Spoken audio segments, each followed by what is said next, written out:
Your mum was someone's whore. So what does that make you? Dante, what are you saying? It's in your blood, baby. Being a mistress, that's what you were born for. From now on, you're my mistress. Scarlett Marchetti. A Marchetti. You know what that name means. I'm marrying her. Then what am I?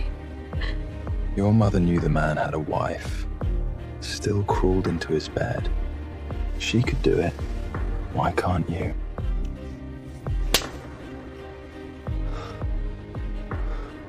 I was quiet for a long time. My mother and I are different. I will never be anyone's mistress. Then we're done. Fine. Done. I've only ever made one vow. I'd die before I turned into my mother. Dante didn't know that. Don't be stupid. You walk out that door, what have you got? I'm the only reason nobody's touched you. Your mom jumped off a roof. Your father never even gave you his name. He saw me crying, took it as a win. His thumb wiped under my eye. Look at you. One word about ending this and you fall apart. If I really cut you loose one day, you think you'd make it?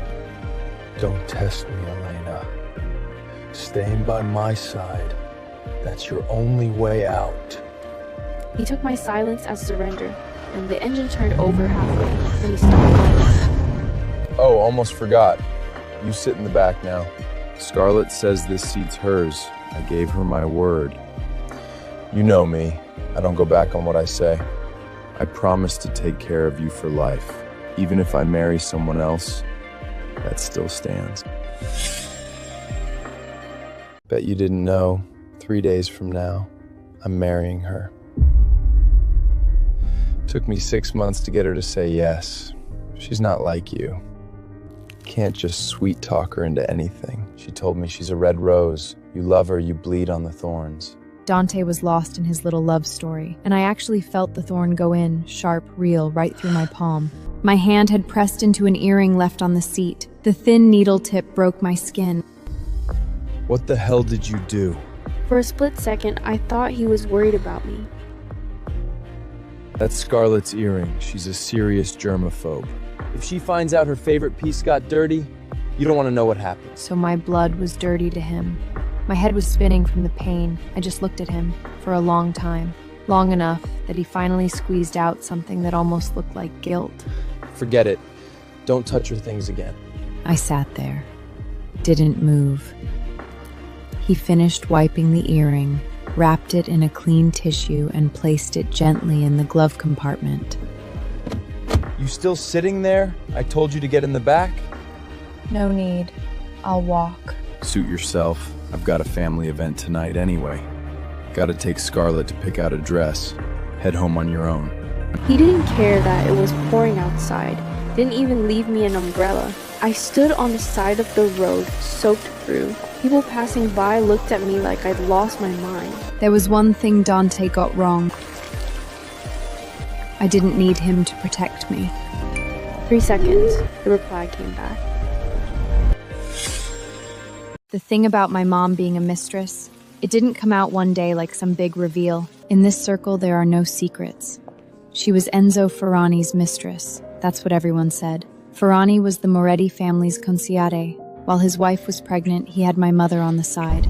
When his wife and baby didn't make it, everyone said my mom drove them to their deaths. My mom jumped off the roof when I was 10. After she died, Ferrani never came for me. It was some elder in the family who couldn't stomach it. Stuck me in St. Anna's. A roof over my head, but no name, no status. From the first day I walked through those doors, I was one thing and one thing only. The thing that whore left behind. The family kids at St. Anne's kept it subtle. They wouldn't touch me. Dropped their voices when I passed in the hallway. Look, Ferrani's bastard. The wives were the ones who got physical. Mrs. Conti, Sal Conti's wife. When she talked, the other wives listened. Stay standing.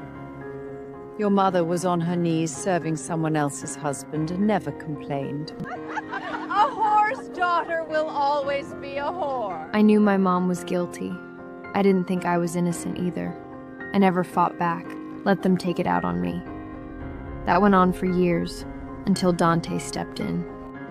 Who says a whore's daughter has to end up a whore?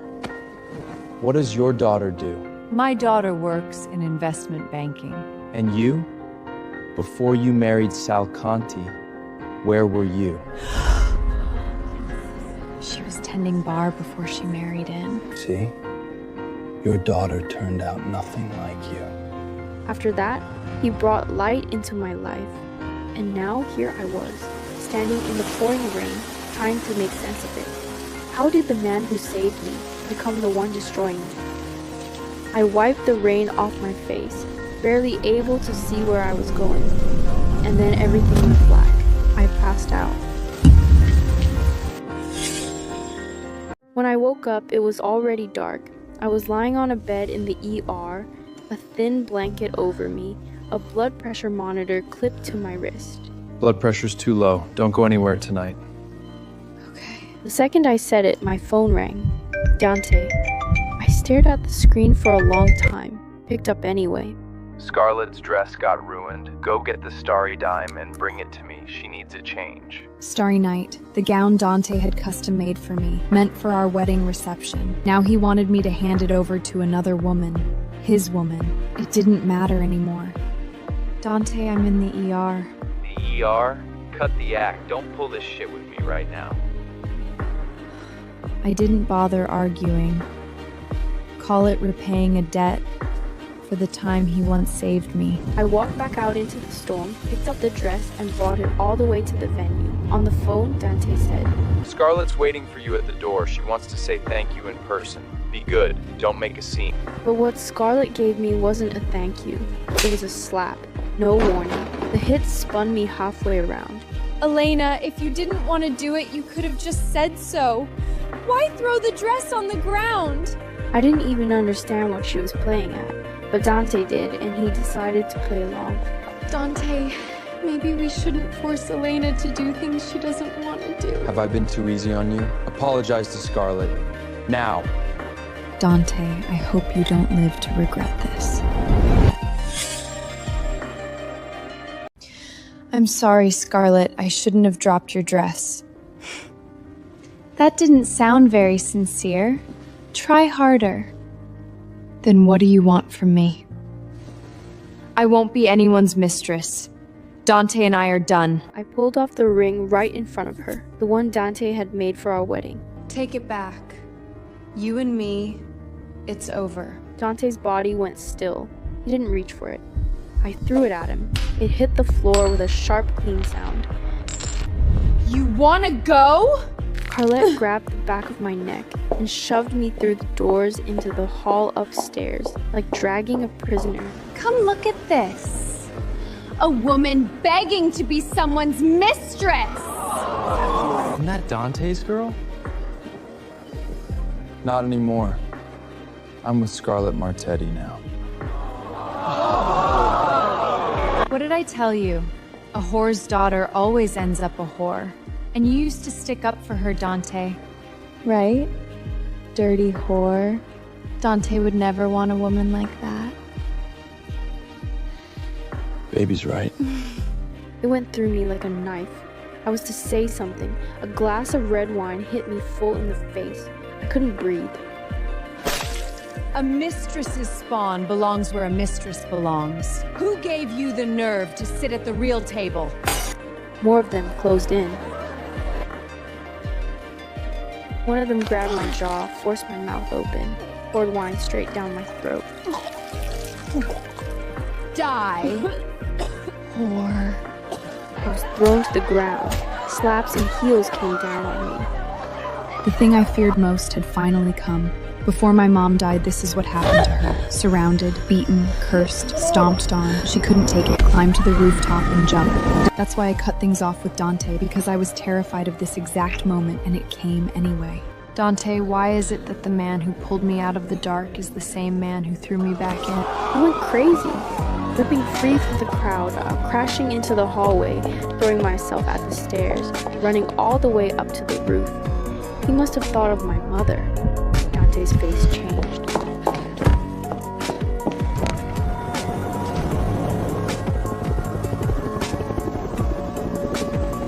But I didn't jump like my mom did. I went up, one step at a time, onto the rope ladder hanging from a helicopter.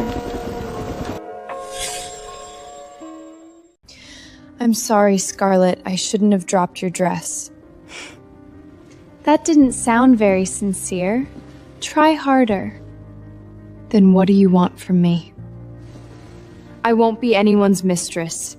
Dante and I are done. I pulled off the ring right in front of her, the one Dante had made for our wedding. Take it back. You and me, it's over. Dante's body went still. He didn't reach for it. I threw it at him. It hit the floor with a sharp, clean sound.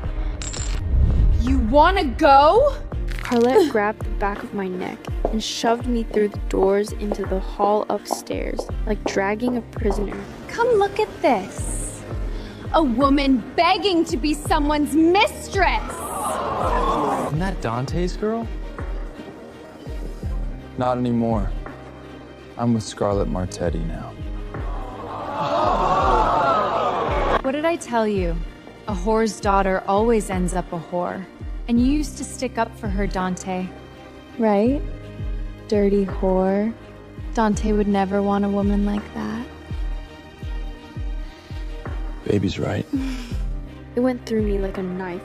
I was to say something. A glass of red wine hit me full in the face. I couldn't breathe. A mistress's spawn belongs where a mistress belongs. Who gave you the nerve to sit at the real table?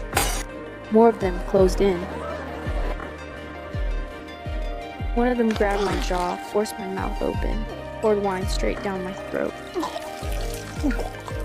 Die. Whore. I was thrown to the ground. Slaps and heels came down on me. The thing I feared most had finally come. Before my mom died, this is what happened to her. Surrounded, beaten, cursed, stomped on. She couldn't take it, climbed to the rooftop and jumped. That's why I cut things off with Dante, because I was terrified of this exact moment, and it came anyway. Dante, why is it that the man who pulled me out of the dark is the same man who threw me back in? I went crazy, ripping free from the crowd, crashing into the hallway, throwing myself at the stairs, running all the way up to the roof. He must have thought of my mother. Dante's face changed.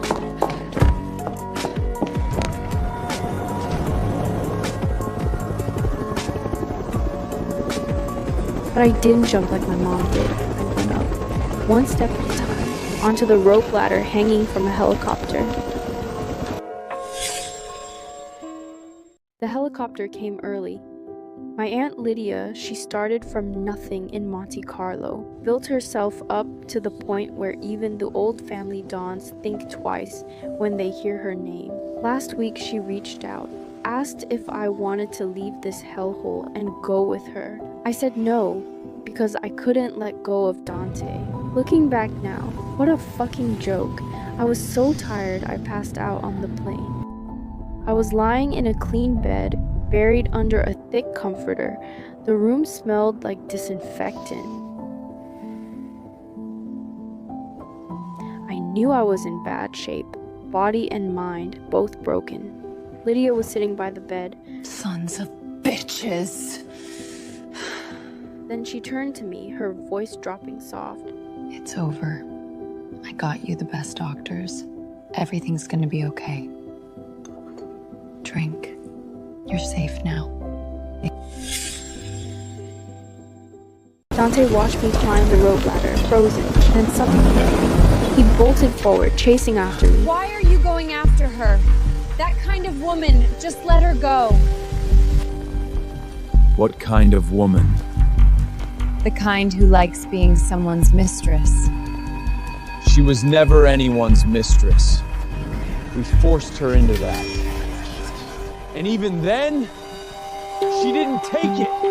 You're yelling at me? Over her? Do you still love her? Yes, I still love her. I always have. Then what about me? What am I? You're the biggest mistake I ever made. I finally get it. Why you wanted to be with me. Why you had to turn her into a mistress. Because you get off on crushing people. You need it. That's not true. Dante took a folded document from his bodyguard and threw it in her face. It won't take Back me. in high school, Scarlett had singled out a classmate and turned the whole school against her. The girl hadn't done a single thing wrong. Scarlett pinned it on her anyway. And it was enough for Scarlett to destroy her life. She enjoys that. While we're at it, are you even a real Marchetti?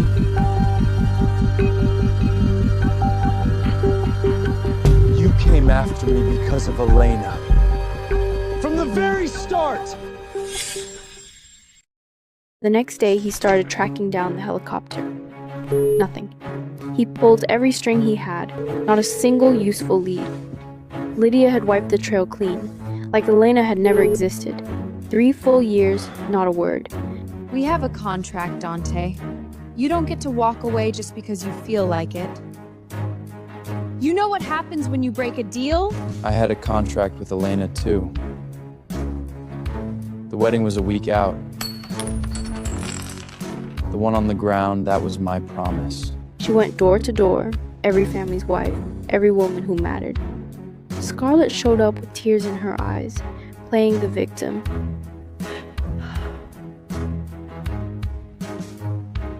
A few families bought it, started pulling away from the Morettis on business. Dante didn't explain, didn't defend himself. He waited 3 months, let Scarlett put on her little show.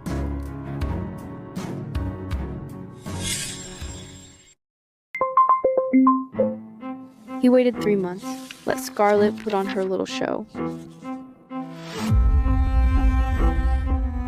Then, at a joint family dinner, he laid it all out on the table, in front of everyone. Scarlett's real background, her history of bullying, her real reason for getting close to Dante, her fake connection to the Marchetti family, all of it, page by page. Dead silence. And then something interesting happened. History repeated itself.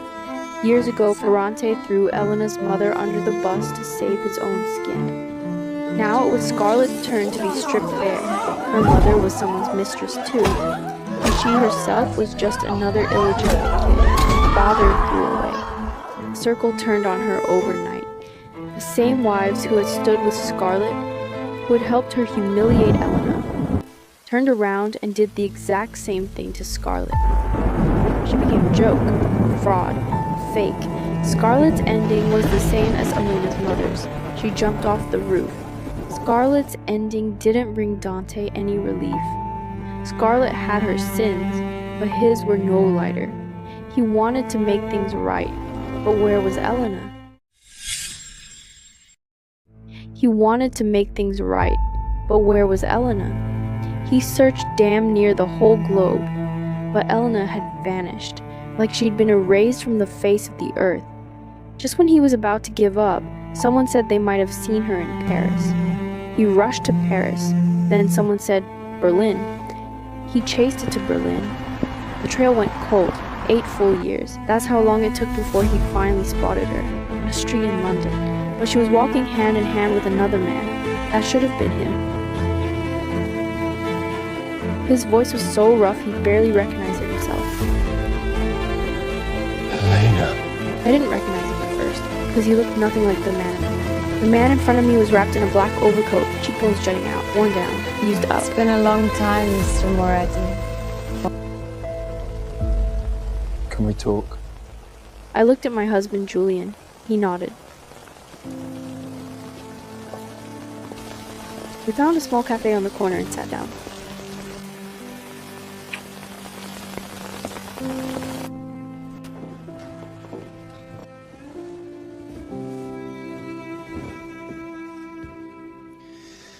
After you left, Scarla and I were done pretty quick. I looked for you. 8 years. Elena, I'm sorry. He wanted to make things right, but where was Elena? He searched damn near the whole globe, but Elena had vanished, like she'd been erased from the face of the earth. Just Just when he was about to give up, someone said they might have seen her in Paris. He rushed to Paris. Then someone said Berlin. He chased it to Berlin. The trail went cold, 8 full years. That's how long it took before he finally spotted her, on a street in London. But she was walking hand in hand with another man. That should have been him. His voice was so rough he barely recognized it himself. Elena. I didn't recognize him at first, because he looked nothing like the man. The man in front of me was wrapped in a black overcoat, cheekbones jutting out, worn down, used up. It's been a long time, Mr. Moretti. Can we talk? I looked at my husband, Julian. He nodded. We found a small cafe on the corner and sat down.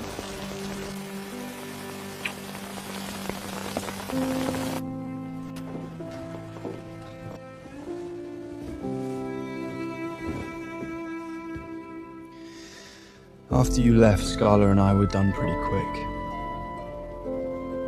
I looked for you. 8 years. Elena, I'm sorry. After you left, Scarla and I were done pretty quick. I looked for you. 8 years. Elena, I'm sorry. It's in the past. Ancient history, Mr. Moretti. Don't lose sleep over it. Something about my tone, or maybe it was the name, set him off. He got agitated. In the past? This is the only love I've ever... I couldn't help it. I laughed. So that's what he calls love. Interesting. Mr. Moretti, if there's nothing else, I need to go. Julian's waiting for me outside. Don't go. Have you been okay? All these years? As you can see, Julie and I are doing just fine. I'd rather be back with Julian than sitting here listening to this. We'd only been apart a few minutes and I already missed him. I'm not. So I kept glancing out the window. Dante noticed. Every time my eyes drifted outside, his face got a little darker. Then he'd rush to say something to pull me back. Do you live in London? No. Where then? Can you tell me? No. How long are you staying? Will I see you again? I don't know. Dante finally stopped holding me back. Go. Go find your husband. I hope we meet again. I let out a breath, stood up, and he called after me. Elena! I never loved Scarlett. She fooled me. That's all it was. I didn't react, just nodded, turned, and started walking. As I passed him, he spoke again. Can you call me Dante? Just once. I didn't. I'm someone else's wife now. He just stood there. A long time passed before he said quietly, Then can I call you baby? One last time. That's your business. Nothing to do with me. I was almost at the door when it came, loud, almost a shout from behind me. Baby! I turned my head. Dante was standing at the entrance of the cafe, tears streaming down his face. I really miss you. If I could do it over, I wouldn't do that to you. I gave him a small smile, didn't stop, walked out. Julian was right there. He took my hand the second I stepped outside, fingers laced, same as before. We walked back down the same street where we'd run into Dante. London was still wet, but the rain inside me had stopped. We stayed in London for a month. I didn't run into Dante again. Didn't hear a thing about him. Then, the day before we were set to leave, the news hit. 2 weeks ago, a man had spent the last of his savings buying a small cafe on the corner of Carnaby Street. Last night, he died there. Dante. I knew it instantly. Every drop of blood in my body went cold. We rushed to the cafe together, and it was Dante, just as I'd feared. The scene was still taped off. The body had already been taken away. We waited a week. The autopsy came back. Cause of death, chronic alcoholism, late-stage stomach cancer. My legs almost gave out. His stomach was always bad. When we were together, I made sure he took his pills. Never let him drink on an empty stomach. All these years on his own, he probably didn't bother with any of it. He had no one in London. cut ties with the family years ago. There wasn't even anyone to notify. Julian and I handled the funeral arrangements. Going through what he left behind, I found a journal. He'd left it for me. Every page was filled. Years of searching for me all over the world. Far more detailed than what he'd told me in person. He wrote, "After the last time I saw her, I kept telling myself she's doing fine.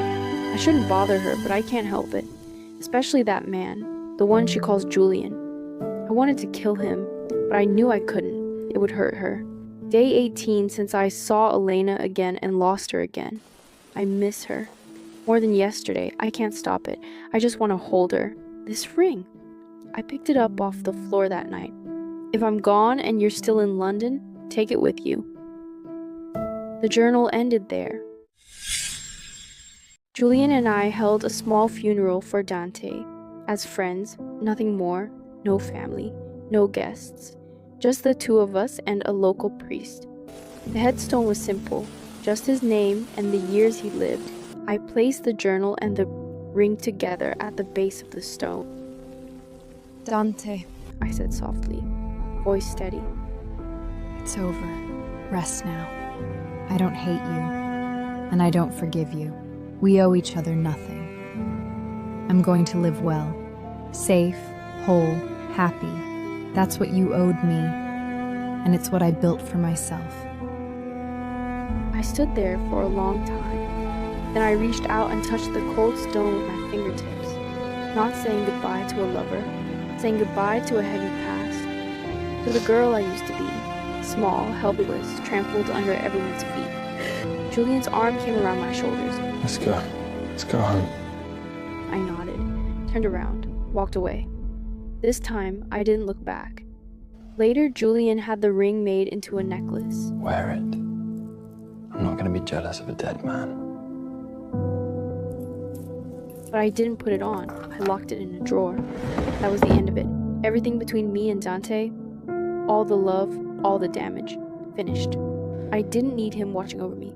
Not in any form. I never did. After the funeral, I got sick. Nothing serious. Just drained. No energy. Sleeping all the time. Low fever on and off.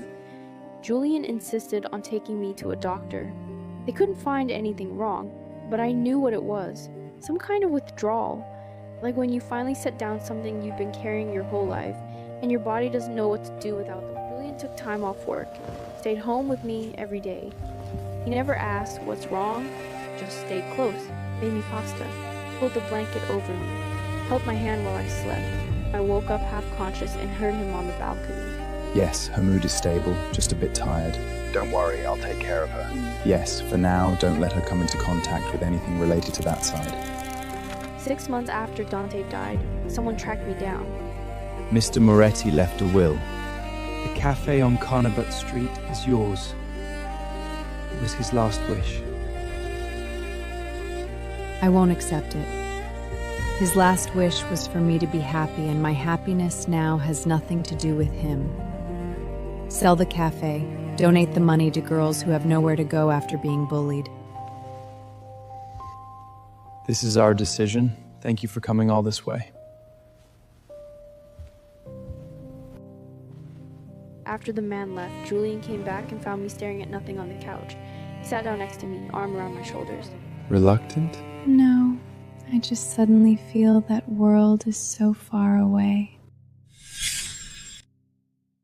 After the funeral, I got sick. Nothing serious. Just drained. No energy. Sleeping all the time. Low fever on and off. Julian insisted on taking me to a doctor. They couldn't find anything wrong, but I knew what it was. Some kind of withdrawal. Like when you finally set down something you've been carrying your whole life, and your body doesn't know what to do without them. Julian took time off work. Stayed home with me every day. He never asked what's wrong, just stayed close. Made me pasta. Pulled the blanket over me. Held my hand while I slept. I woke up half conscious and heard him on the balcony. Yes, her mood is stable, just a bit tired. Don't worry, I'll take care of her. Yes, for now, don't let her come into contact with anything related to that side. 6 months after Dante died, someone tracked me down. Mr. Moretti left a will. The cafe on Carnabat Street is yours. It was his last wish. I won't accept it. His last wish was for me to be happy, and my happiness now has nothing to do with him. Sell the cafe, donate the money to girls who have nowhere to go after being bullied. This is our decision. Thank you for coming all this way. After the man left, Julian came back and found me staring at nothing on the couch. He sat down next to me, arm around my shoulders. Reluctant? No, I just suddenly feel that world is so far away. After Dante died, I never thought about the name Scarlet again. But the world is small. One year I was in Rome on business. Walked past a community rehabilitation center. There was a woman out front, gray hair, face aged beyond her, a nurse pushing her, letting her get some sun. Miss Marcelli, time to go back. Scarlet. She seemed to hear something in the air, lifted her head slowly, completely without warning. She was thin, unrecognizably so. Deep exhaustion behind her eyes. Numb. I stood there. It took me a while to come back to myself. Karma's a bitch. She didn't escape it either. Dante's journal had mentioned it. Don't push me. Don't push me. I did nothing wrong. Ended up the same as my mother. Jumped off a roof. She didn't die. Broke her spine. Spent the rest of her life in that chair. I didn't feel satisfaction. Didn't feel pity either. Just calm. Not the cold kind. Not the kind where you pretend you didn't see. It was a late autumn afternoon. Lydia once asked me, Do you hate your mother? I thought about it for a long time. I hated her when I was a child. Hated her for what she did. Hated her for making me live under those insults. Also hated her for leaving too early, abandoning me alone in this world. Aunt Lydia listened, didn't interrupt. But later I stopped hating. She made a mistake and paid with her life. Elena, you know, your mother called me before she died. She said she regretted it deeply, that she wronged most in her life was you. She asked me, if possible, to find you and take care of you for her. I kept my head down. Didn't say anything. Aunt Lydia took my hand. I think you should know this. And in that last phone call, she was a decent mother. I started to cry. After a long while, I got up and put my arms around her. She gave birth to me. You saved me. Silly girl. I just sent a helicopter. You climbed up yourself. We both laughed. Yeah,